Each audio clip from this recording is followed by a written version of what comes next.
आज के दौर में जब यूक्रेन और रूस के बीच महायुद्ध छिड़ा हुआ है, तब इस विक्ट्री डे परेड के मायने पहले के मुकाबले कहीं ज्यादा बढ़ गए।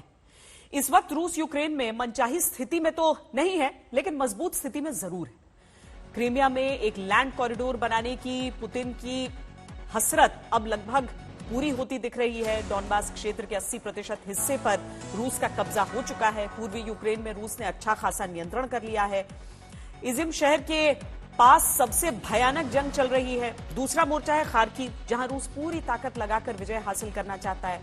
रूस ने यूक्रेन के कई बंदरगाहों को अपने कब्जे में ले लिया है। युद्ध से पहले यूक्रेन का 90% स्टील पानी के जहाजों से एक्सपोर्ट होता था, लेकिन अब यूक्रेन को विकल्प तलाशने में मुश्किल हो रही है। खेर्सन हो या मारियोपोल, रूस के कब्जे में ने यूक्रेन को तोड़कर रख दिया है। ओडेसा पर भी रूस की नजर है, यानी रूस ने अपने शुरुआती टारगेट को अपडेट कर लिया और पूर्वी यूक्रेन पर फोकस किया है, जिसके नतीजे उसके लिए संतोषजनक हैं। रूसी सेना पूर्वी मोर्चे पर कॉन्फिडेंट है और इसी कॉन्फिडेंस को कैश करने के लिए पुतिन ने विक्ट्री डे परेड का इस्तेमाल किया और कुछ संदेश दिए। इन्हें एक एक करके डिकोड करते हैं।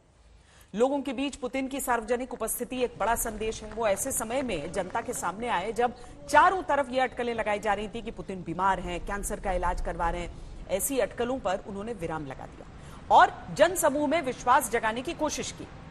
पुतिन अपने देश की रक्षा करना भी जानते हैं और उसके रक्षकों का सम्मान करना भी जानते हैं। विक्ट्री डे परेड में पहुंचने पर सबसे पहले वो रूस के वॉर हीरोज से मिले। जिस तरीके से सिर झुकाकर पुतिन ने अपने वॉर हीरोज को सम्मान दिया, वो बताता है कि पुतिन के अंदर राष्ट्रवाद की मशाल जलती है और वो राष्ट्रवाद की मशाल लेने वालों को उचित स्थान और सम्मान देना जानते हैं। इस बार की विक्ट्री डे परेड का एजेंडा यह है कि यूक्रेन को बर्बाद कर देने वाले रूस के एक्शन को जायज ठहराया जाए, खुद को जीत के करीब दिखाया जाए, परमाणु हथियारों सहित जो सबसे विनाशकारी हथियार हैं उन्हें जोर शोर से डिस्प्ले किया जाए और जनसमूह में पुतिन, उनकी सत्ता और उनकी सेना के प्रति अटूट विश्वास जगाया जाए। रूस के डिफेंस मिनिस्टर सर्गेई शोइगु और रूस के थल सेना प्रमुख ओलेग साल्युकोव खुद मिलिट्री वाहन चलाते हुए दिखाई दे रहे थे। मॉस्को की सड़क पर न्यूक्लियर मिसाइलें और तमाम हाईटेक हथियारों के प्रदर्शन में एक बड़ा संदेश है।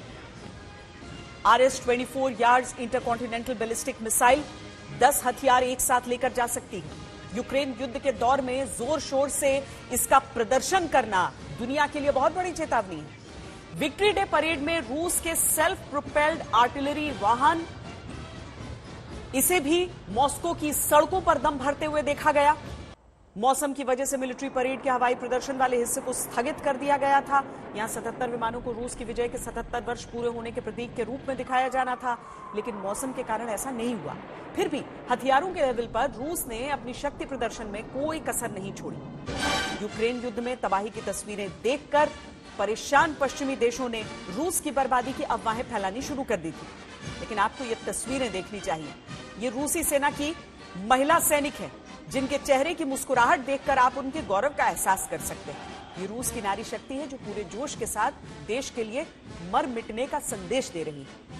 इन तस्वीरों में पश्चिमी प्रोपेगेंडा का तोड़ निकालने वाला रूस का संदेश आपको साफ साफ दिखाई देगा।